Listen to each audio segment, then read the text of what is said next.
Next up, we got J.J. McCarthy, the greatest quarterback in Michigan history. Now, I'm so sad J.J. got to leave us, but he is a great quarterback. So, let's see. Hey, when more videos like this, hit that like button and subscribe button.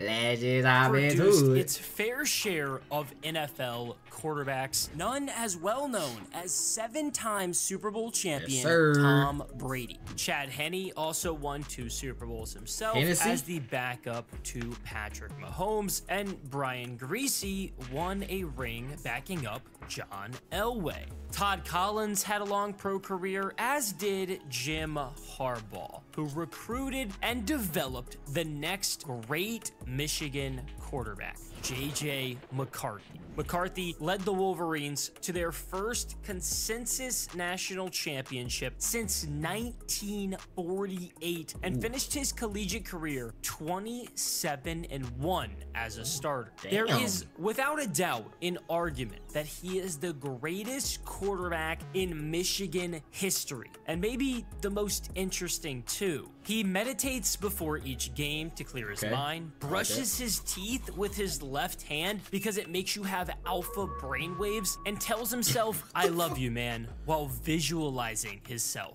J.J. McCarthy is certainly different, but it's worked for him. His odd habits helped him out of a depression and turned him into a top quarterback prospect. J.J. McCarthy was born on January 20th, 2003 in LaGrange Park, Illinois, where he'd later attend... So I'm older than J.J.? So you mean to tell me I'm older than J.J. and this dude about to go to the league?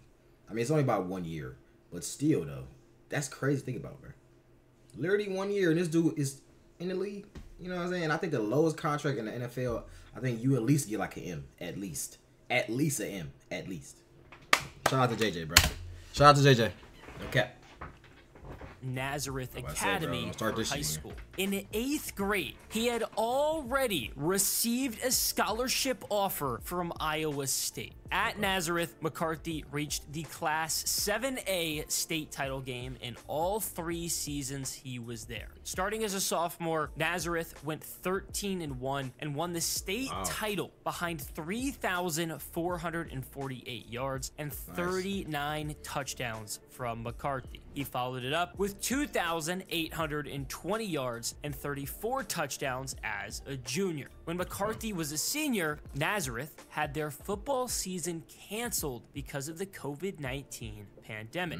So J.J. McCarthy decided to transfer to IMG Academy in Bradenton, Florida. McCarthy then passed for 1,392 yards and 16 touchdowns without an interception. He led IMG to an 8-0 record and a consensus national championship. McCarthy was a composite 5-star recruit and the 5th best quarterback in the 2021 class, 3 spots behind Caleb Williams and 4 behind Quinn Ewers, the overall top recruit in the country. Believe it or not, J.J. McCarthy grew up as an Ohio State fan while watching Terrell Pryor and Braxton Miller. His opinion on the Buckeyes changed pretty fast. In 2019, McCarthy said, "I used to love them. Now I want to kill them." McCarthy visited Columbus in March, and head coach Ryan Day told him he wasn't going to take a quarterback in the 2021 class until the end of the summer. Then on April 30th, Pennsylvania 4-star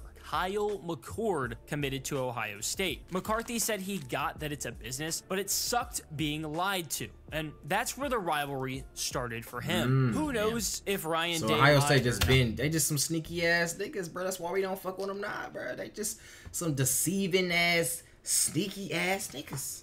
You know what I'm saying? This is a snake in the grass. That's all it is, a snake in the grass, bro. What matters is that Michigan head coach Jim Harbaugh got a guy that felt like he was wronged by Ohio State. Michigan had lost 8 straight to Ohio State before McCarthy enrolled in Ann Arbor. Michigan broke the losing streak in 2021 with McCarthy on the bench, and then he won both times he started in the game. McCarthy got the last laugh and helped flip the script in the rivalry. Meanwhile, Kyle McCord transferred to Syracuse after his first season as the Buckeyes starter. The Fell off last hard. game of his tenure at Ohio State was a loss to Michigan and J.J.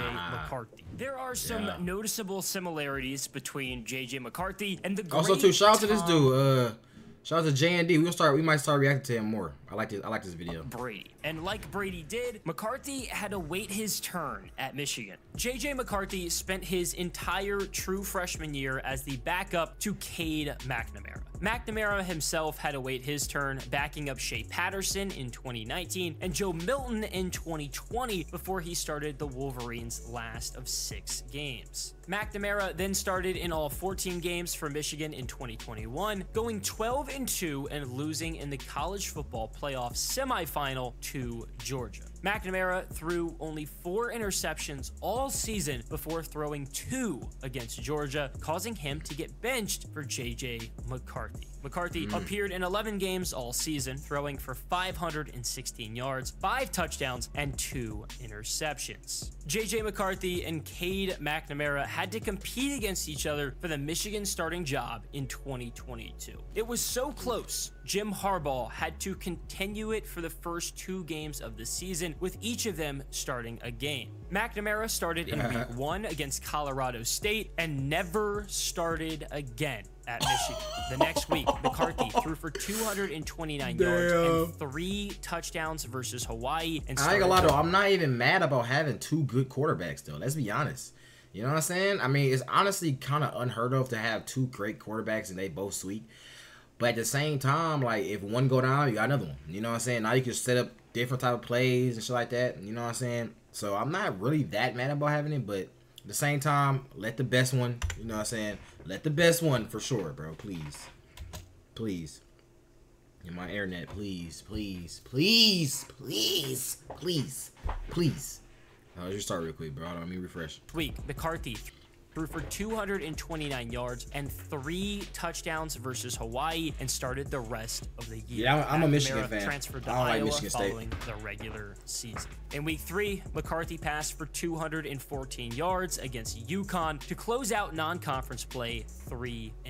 Over the next 3 weeks, McCarthy passed for 679 yards and 6 touchdowns to a single interception. Wow. That led up to, at that point, the biggest test of the year for the Wolverines, number 10 Penn State. McCarthy didn't have a great outing with 145 yards and an interception, but Michigan dominated on the ground in a 41-17 blowout win. McCarthy rushed for 57 yards, and Donovan Edwards and Blake Corum combined for 339 yards and 4 touchdowns. Michigan entered their bye week 7-0, 4-0 in the Big Ten, and controlled their own destiny. They then won 4 straight against unranked opponents. I remember the MSU game. That's throwing for 655 yards and 5 touchdowns and rushing for 2 touchdowns along the way. That set up the biggest game of the season thus far, the game at the Shoe. Michigan was without their star running back, Blake Corum, for almost the entire game in what was his last of the season. But it didn't matter. McCarthy came up big when it mattered most, passing for 263 yards and 3 touchdowns and rushing for another. Meanwhile, I always tell y'all, it always matters at the end of the day how good someone is under pressure, or if it's not under pressure, but when it counts the most. You know what I'm saying? Because you can be sweet against trash teams. Everybody's sweet against trash teams. That's nothing. It's a trash team. But when it's a big rivalry game, everything matters. You know what I'm saying? It's a championship, and you put up these numbers. That separates the men from little boys. Okay. Heisman hopeful C.J. Stroud had 349 yards, 2 touchdowns, and 2 interceptions to finish 0-2 against Michigan in his collegiate career after the 45-23 loss. So Michigan won the Big Ten East for the 2nd straight season to return to the Big Ten championship game to play Purdue. Michigan led by a single point at the half, but ultimately won 43-22 behind 161 yards, 3 touchdowns, and an interception from J.J. McCarthy. He was an integral part to the Wolverines' success in 2022. He passed for 2,719 yards, 22 touchdowns, and 5 interceptions, and rushed for 5 touchdowns. Meanwhile, number 2 Michigan found itself in the same spot as the year prior, in the college football playoff semifinal, and it ended the same way, with the loss. The Wolverines faced number 3 TCU with Heisman runner-up Max Duggan, who went on to throw for 225 yards, 2 touchdowns, and 2 interceptions, and rushed for 57 yards and 2 touchdowns. McCarthy had a similar day himself, throwing for 343 yards, 2 touchdowns, and 2 interceptions, and rushing for 52 yards and a touchdown. Michigan lost 51-45, but it was uglier than that. The Horned Frogs raced out to a 21-3 lead and led by as much as 19 points late in the third quarter. The Wolverines were a 7.5-point favorite. Instead, Jim Harbaugh dropped to 1-6 in bowl games at Michigan. Harbaugh was hired in 2015 and won the Citrus Bowl that season over Florida to finish 10-3. Outside of the 2020 COVID year, Michigan qualified for a bowl game each season, but kept losing and continued losing to Ohio State. That was until 2021. Harbaugh got the monkey off his back and beat the Buckeyes, and did again the next season once J.J. McCarthy became the starter, but lost in the college football semifinal both years. There were a lot of questions surrounding Harbaugh. What fan are you in, Big Sauce? Violating recruiting regulations and a sign-stealing scandal aside, he was on the cusp of whoa. Violation. Recruiting regulations. I never heard about questions surrounding Harbaugh and if he could win it all. Violating recruiting regulations and a sign-stealing scandal aside, he was on the cusp I do. Actually, I did hear about that. I did hear about that. Wrong, and McCarthy was going to help. Michigan started the 2023 season off with a 3-0 start in non-conference play. After McCarthy passed for 558 yards and 5 touchdowns over the first 2 wins, he then had the worst game of his collegiate career against Bowling Green. Michigan still won 31-6 with ease, but McCarthy struggled, throwing 3 interceptions to go with 143 yards and 2 touchdowns. It was a stinker. For the rest of the year, he threw just 1 interception. The Wolverines started rolling. We learn from our mistakes. You know what I'm saying? We make it happen. He's still human. Let's be honest, bro. He's still human. You know what I'm saying? He had 1 bad game. Okay, bro. Remember, he playing the hardest position. Let me know in the comments, who y'all think the hardest position in football is? Is it the quarterback or cornerback? You know what I'm saying? Now, I feel like they both. I think on the defensive side, it's definitely corner. But on the offensive side, it's definitely QB. But if you had to say 1 overall, it's probably going to be QB. You know what I'm saying? He's playing the hardest position on the field, bro. He's human, bro. Calm down. You know what I'm saying? Calm down.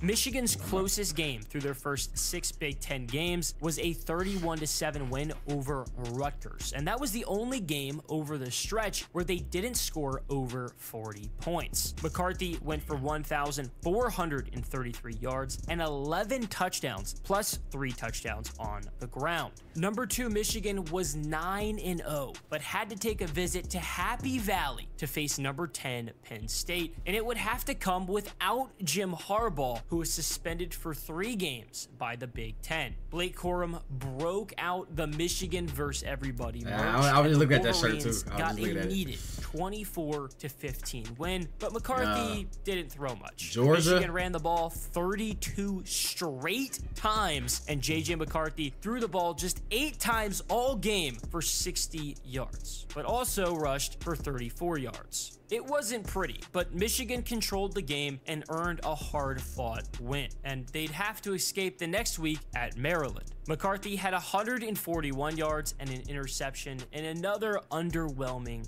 performance. Michigan went up 23-3, but were only up 5 headed into the 4th quarter before winning 31-24. Once again, the script was set. Number 3 Michigan would have to go through number 2 Ohio State in the game. I love how we both was 11-0, bro. I love that part. We both was 11-0. Somebody had to lose this game.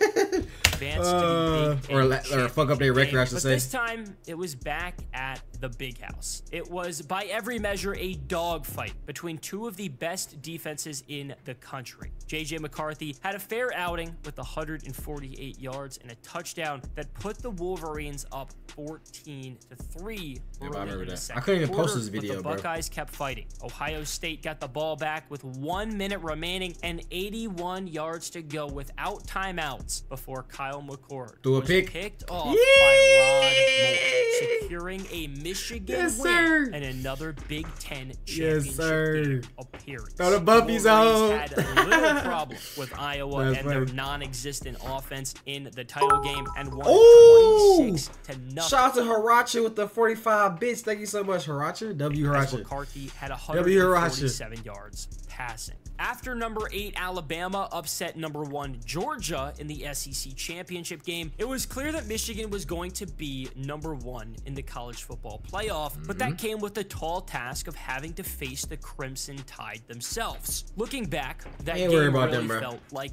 the national championship game, but it wasn't. It was the semifinal, and it was an instant classic. Not to mention, it was the final game we had about 100 sacks that game. Literally our highest. Was that our highest sack game? It had to be, bro. We had literally 100. Bro, the quarterback was used to being on the ground, bro. He was used to it. Nick Saban era before his surprise retirement. It was a dog. We made him retire. I forgot about that part. We made my man's retire. He's gone. We made him retire. Think about it. We made Nick Saban, arguably the greatest head coach of all time, retire.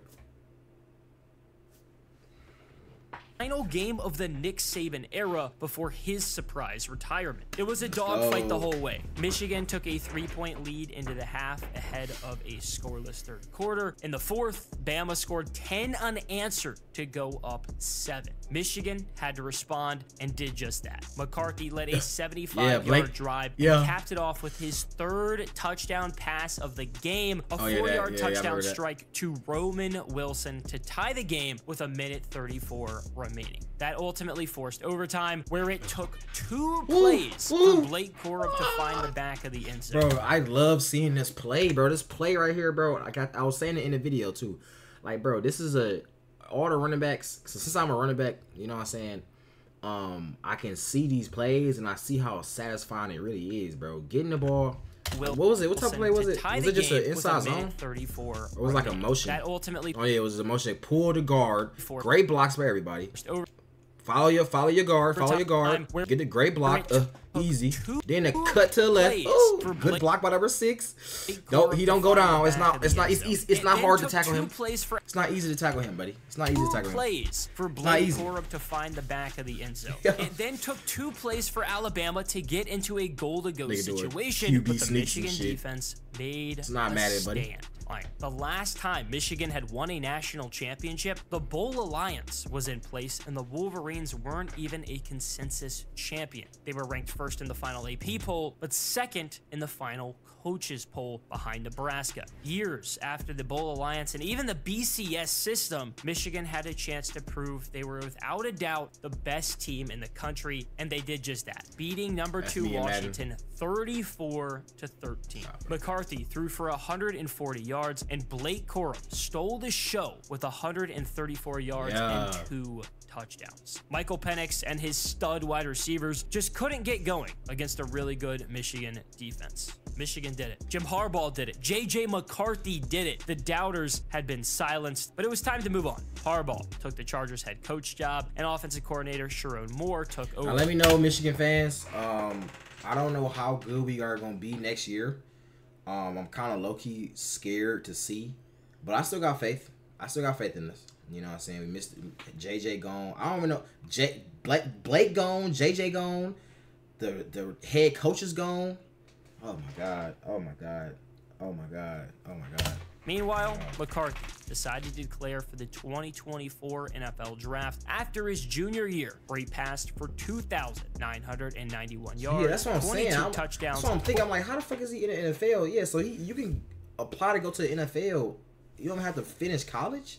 That's goated, bro. 4 interceptions and rushed for 3 touchdowns. After Michigan beat Alabama in the Rose Bowl, Jim Harbaugh said J.J. McCarthy is the greatest quarterback in Michigan history, and it's hard to argue against that. Even Tom Brady agreed, and how could you not? He went 27-1 over his 2 seasons starting, went undefeated against Ohio State, and is the program career leader in completion percentage. The reality is, regardless of where JJ McCarthy gets drafted or what he does at the next level, he is forever a Michigan legend. Yeah.